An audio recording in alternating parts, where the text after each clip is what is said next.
총 한 12개 노회가 지금 수수반을 철회해달라고 총회에 헌의를 올린 상태에 있는 것입니다. 저희가 한 67개에서 68개 노회인데 12개 노회가 헌의안을 올렸다는 거죠. 총회 헌법도 무시하고 있고 그다음에 총회 어떤 규칙이나 절차도 무시하고 있다는 점에서 사실 많은 목사님들이 지금 굉장히 반대하고 있다. 총회 결의가 앞에 있는 세 가지를 모두 다 무시를 하고 이제 결정이 된 사실이라.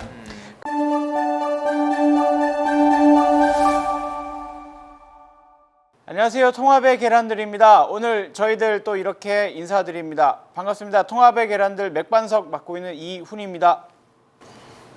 네, 저는 통합에서 29년 동안 맛있게 삶은 계란 김하중 전도사입니다. 네, 안녕하세요. 오늘도 날계란을 투척할 날계란 전도사 최은총입니다. 안녕하세요. 투척 잘해야 됩니다. 엉뚱한 데 던지면 안 됩니다. 네, 좀 잘하겠습니다. 네. 이런 말이 있습니다. 끝날 때까지 끝난 게 아니다. 그리고 우리가 포기하는 순간 그 경기는 진 거다. 슬램덩크에 나오는 명언이죠. 마찬가지인 것 같습니다. 우리가 세습 문제, 이제 코로나 때문에 안 해도 안 돼. 세습 반대 우리가 여기까지 했는데도 안 돼. 이제 포기하자. 그런 마음이 드는 순간 사실 진짜 우리가 영적으로 지는 것 아닌가 생각합니다. 마찬가지입니다. 저희들 아직은 그래도 뭔가 방법이 있지 않을까 기도하는 마음으로 절박한 마음으로 또 저희 세습 문제를 한번 다뤄보려고 합니다. 끝날 때까지 끝난 게 아닙니다. 끝까지 한번 가보도록 하겠습니다.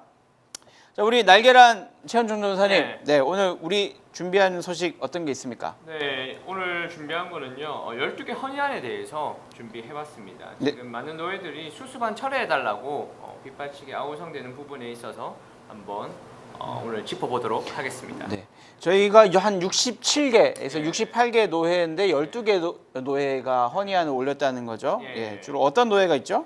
네, 먼저 서울권에서는요 서울노회, 또 서울 강남노회, 서울 서노회 이렇게 올렸고요. 또 이북노회에서도요 영천노회, 또 평북노회에서 이렇게 올렸고요. 또 순천남노회, 그다음에 전남노회, 강주노회, 군산노회, 그다음에 또 저 멀리 제주노회에서까지 올렸습니다. 그리고 또 경상권에서도 부산 남노회에서 또 이렇게 올렸습니다. 그래서 총 한 12개 노회가 지금 수수반을 철회해달라고 총회에 헌의를 올린 상태에 있는 것입니다. 사실 굉장히 이 이북노회 쪽하고 그다음에 이제 영남권에 있는 노회에서 올렸다는 게 사실 굉장히 고무적이긴 합니다. 예. 그러면 어쨌든 이 노회들이 이 헌의안을 올린 주된 이유가 어떤 거 있습니까? 네, 일단 뭐 대부분 노회들, 또 순천노회도 그렇고요, 찬반은 다 있었다고 합니다. 또 제주노회에서도 찬반은 다 있었지만 제주노회 같은 경우에는 90% 90%. 지키고 이렇게 됐다고 하고요. 또 순천노회에서도 3분의 2 찬성이 나왔다고 합니다. 아무래도 대부분 노회들이 헌의된 노회들은 3분의 2 가결이 되지 않았을까 이런 생각이 들고요. 목사님들도 하시는 말씀들이 일단 수수반 자체에 동의가 안 됐기 때문에 그렇죠. 아무래도 이 수수반은 또 헌법에 위반된 쉽게 얘기하면 28조 6항이 살아있는 상태에서 세습 방지법 효력이 있는 상태에서 수수반이 됐다는 것은 이것은 좀 말이 안 되지 않느냐라는 심정으로 다들 이렇게 동참을 했다고 합니다. 네, 저희가 그 104회기 총회 이제 명성교회 수습 정권위원회에서 통과된 수습안에 대해서 한번 짚어는 드릴 텐데 핵심은 이겁니다. 모든 법을 잠재하고 그다음에 요 수습 정권이 안을 통해서 사태를 정리하겠다라는 건데 이게 핵심은 총회 헌법도 무시하고 있고 그다음에 총회 어떤 규칙이나 절차도 무시하고 있다는 점에서 사실 많은 목사님들이 지금 굉장히 반대하고 있다. 그리고 실질적으로 그런 절차나 내용면도 문제가 있지만 그렇죠. 세습이라는 이런 것을 허용하면 안 된다라는 그런 어떤 결기에 찬 행동들이 이 헌의안으로 나타나는 것 같습니다. 그리고 이때 당시에 수습안이 가결되고 났을 시기에 제가 모은 성명서만 40건이 달했었어요. 그렇게 됩니까? 기수들, 각 기수들, 뭐 학교, 교수, 각 교회들, 그 다음에 또 기독교 단체들, 40개나 된다고요? 네, 제가 모은 것만 그때 당시에 이제 40개가. 굉장히 열심히 일했네요. 네, 그때 당시에 그런 캐릭터인 줄 몰랐습니다. 그때 당시에는 또 제가 일하고 있는 아. 시점이었어가지고. 아, 그랬구나. 그리고 네. 또 기사 내보냈는데 안 그래도 저도 데시버스 찾아보니까 40건이나. 그러니까 그 작년 총회 이후에만 그렇죠. 40건에 나왔다고요? 그렇구나. 네. 엄청나게 뭐 노예뿐만 아니라 네. 또 기관들, 또 단체들, 또 졸업생들 네. 다들 이렇게 열심히 수습 철회에 대한 반대 성명서를 많이 냈었어요. 오케이, 알겠습니다. 그러면 일단 이 헌의안이 제출이 됐는데 네. 그럼 이후에는 어떻게 진행이 되는 겁니까?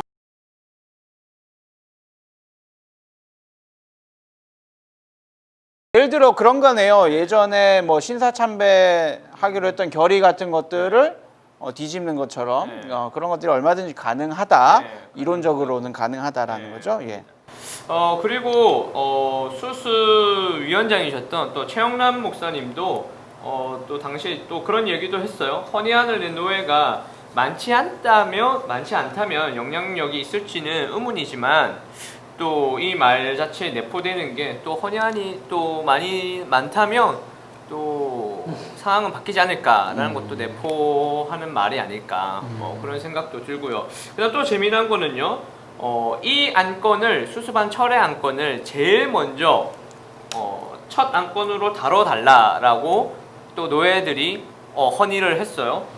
서울 강남노예, 그다음에 평북노예, 서울노예 이 세 개 노예가 가장 먼저 이 안건을 다뤄달라라고 이렇게 또 헌의. 그러니까 보통 총회에서 가장 핵심적이고 그다음에 중점적으로 다뤄야 되는 부분을 우선 처리를 하고 그렇죠. 그다음에 나중에 네. 조금 덜 시급한 네. 내용들을 다룰 수 있다. 그렇기 때문에 첫 번에 다뤄달라는 네. 요구가 있는 것이고. 근데 총회 입장은 참고하겠다라고 했더라고요. 기독 공부에 그렇죠. 따르면요. 네, 네. 67개 아니면 68개 노예인데 이 중에서 12개가 냈다는 건 거의 20% 가까운 노예가 지금 헌의안을 제출했다라는 부분은 상당히 굉장히 고무적인 내용이고, 이 총회라는 것이 사실은 좀 길어지고 그러다 보면은 이게 집중력이 떨어지기 때문에 초반에 이 내용에 대해서 짚고하는 게 굉장히 중요합니다. 그렇죠. 왜 웃으세요? 집중력이 103회 총회 때인가요? 집중력이 지금 좀 떨어져 보여. 네, 떨어진 그거를 제가 기억이 나요. 그때 맞아요. 다들 집중력이 떨어져가지고 맞습니다. 리면석 총회장님 때였나요? 네, 그때 좀 집중력이 떨어졌던 총회가 또 기억이 나가지고 네네. 정말 마지막까지 끌고 가지 않았나요? 넷째 날까지 마지막까지 끌고 갔던 그 기억이 생겨가지고 말이 자주 바뀌셨고 네. 그렇죠. 물론 결과는 네. 좋게 났지만 집중력이 상당히 떨어진 총회가 기억이 나가지고 이번에 좀 집중력 있게 첫 안으로 다뤄서 유종의 미를 거두면 어떨까 하는 생각. 더군다나 지금 올라온 소식에 따르면 21일 하루만 온라인으로 전체가 모여서 진행을 하고 나머지 한 3일 정도는 각부 위원회가 흩어져서 이렇게 따로 회의를 한 다음에 중요한 결정 사항을 총회 임원회가 결의할 수 있도록 위임한다, 이런 구상인 것 같습니다. 그렇기 때문에 더 이 12개 노회에서 제출한 헌의안이 총회 첫날에 무조건 꼭 다뤄줘야 된다. 그렇기 때문에 지금 우리는 여러분들의 관심과 참여가 필요합니다. 네, 고생 많으셨습니다. 네, 감사합니다. 네, 우리 그러면 삶은 계란 김하준 전사님 뭐 준비했습니까? 네, 저는 지난 백사회기 총회에서 이 명성교회 수습정권위원회가 낸 명성교회 수습안에 대해서 이게 문제는 없을까? 네네. 그것이 또 문제가 있다면 어느 정도 심각한 문제를 갖고 있는가에 대해서 좀 준비해봤습니다. 네, 정말 우리가 이 말도 안 되는 논리의 세계로 한번 빠져 한번 봅시다. 열심히 하시는데 오늘. 네, 어떤 문제들이 있습니까? 먼저 뭐 첫 번째로 보면 이 수습안은 최상위 법규인 헌법 및 헌법 시행 규정을 어겼는데요. 먼저 이제 사망을 보면 이 사망이 이제 모든 이 수습안의 명성교회 수습안 사망을 그렇죠. 보면 결론을 말해주고 있습니다. 1월 1일 이후에는 2021년 1월 1일 이후에는 내년이 1월 1일입니다. 네. 그 이후에는 김하나 목사를 담임 목사 청빙할 수 있다라는 내용입니다. 그렇죠. 예, 심지어 뭐 절차도 2017년 위임식에서 했으니까 생략할 수 있다. 생략할 수 이런 있다고까지. 식으로. 네. 이거는 사실 저희 헌법인 28조 6항인 담임 은퇴하는 담임 목사의 직계 자손이 담임 목사를 할 수 없다라는 것에 위배가 되고요. 또 그 다음으로 보면은 수습안 7항에 보면 당시에 이렇게 최영남 수습위원장이 이렇게 얘기합니다. 이 수습안은 법을 잠재하고 결정한 것이므로 누구든지 총회 헌법과 국가법에 의거하여 고소, 고발, 소제기, 기소제기 등 일절 이의 제기할 수 없다라고 얘기했거든요. 근데 이거는 헌법 시행규정 제4장 부칙 제7조에 의뢰돼요. 왜 이렇게 한숨을 쉬어요? 답답하잖아. 이게 말이 되냐고. 다시 들어도 네. 다시 곱씹어도 정말 이거는 말이 안 됩니다.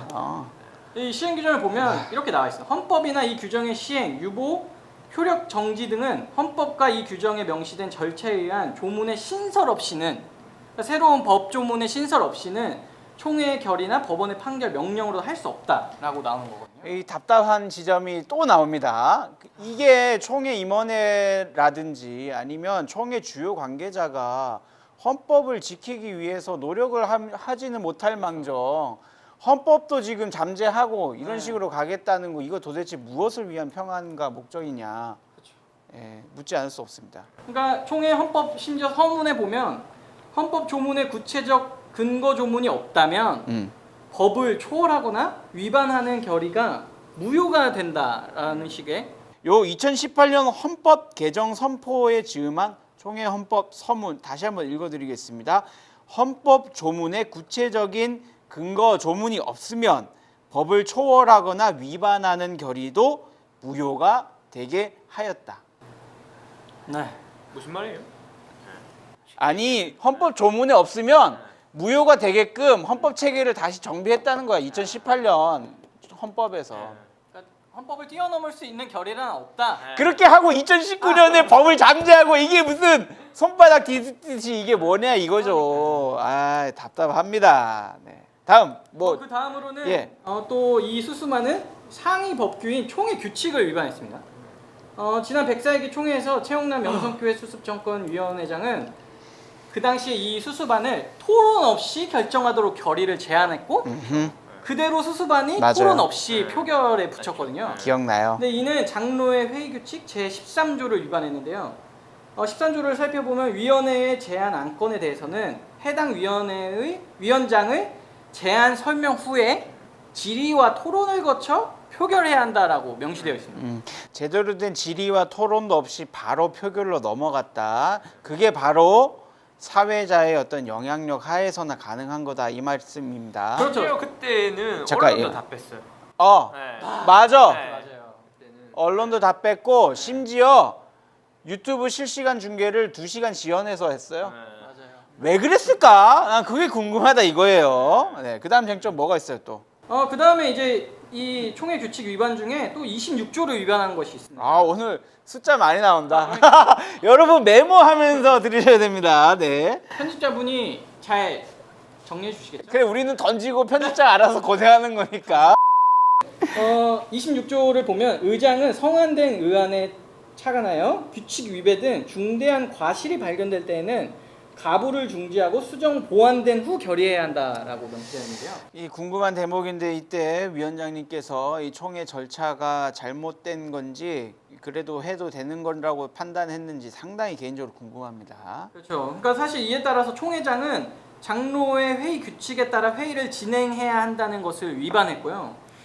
또한 위원회의 제안 안건에 대해서는 질의와 토론을 거쳐 표결해야 한다. 이것도 이제 위반. 오케이 스피디하게 넘어가겠습니다. 많아. 왜냐하면 수습안에 문제점이 너무 많기 때문이야. 스피디하게 넘어갑시다. 좋습니다. 그 다음 거. 근데 사실 마지막이에요. 이미 분량이 너무 길었어. 마지막으로 사실 이 총회 그 헌법이나 시행 규정 적용 순서가 있습니다. 맨 처음 이제 가장 큰 게 총회 헌법이에요. 이거 위반했습니다. 네. 그리고 방금 얘기했듯이 헌법 시행 규정 위반했습니다. 네. 그다음 총회 규칙 위반했습니다. 네. 그다음에 이제 총회 결의가 그 다음 순서로 사실 적용의 가장 마지막 단계 있는데 이 총회 결의가 앞에 있는 세 가지를 모두 다 무시를 하고 이제 결정이 된 사실이라.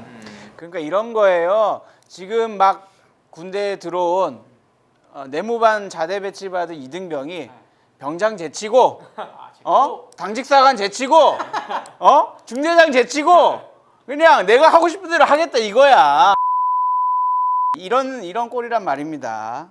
그래서 너 결국 이제 개정을 해야지 될 이 수수반을 억지로 너무 밀어붙여서 지금 이제 우리 장로교 통합교단의 이 얼굴이 부끄러워졌다. 이게 좀 만회하겠죠. 네, 그럼요. 만회할 거라 믿습니다. 지극히 개인적인 이야기를 해서 좀 죄송하지만, 그러니까 저는 이게 너무 서운해요. 그동안 저희 신학생들이 세습 반대에 앞장선다고 얼마나 저희들을 교단 헌법이다, 교단 질서다 이러면서 얼마나 옥죄왔습니까? 정말 많은 저희 친구들이 목사 안수도 못 받게 되고 학교를 떠나게 되는 상황까지 처했었는데, 목사님들은 이런 식으로 교단 질서를 엉망으로 해놓고 아무에게서도 책임도 받지도 않고 처벌도 받지 않고 이런 식으로 힘 있고 경험 있고 연륜 있으면 마음대로 해도 되는 건지 저는 정말 좀 가슴이 좀 갑자기 울컥하네요. 그동안 우리 신학생들이 너무 힘들었습니다. 저희들에게 뭔가 좀 따르라고 말씀하시고 싶으면 목사님들 먼저 제대로 된 모범을 보여주시고 이렇게 문제가 됐던 것들을 결자 해지해 주시면 좋겠습니다. 오늘 저희들 여기까지 하겠습니다. 감사합니다. 네, 감사합니다.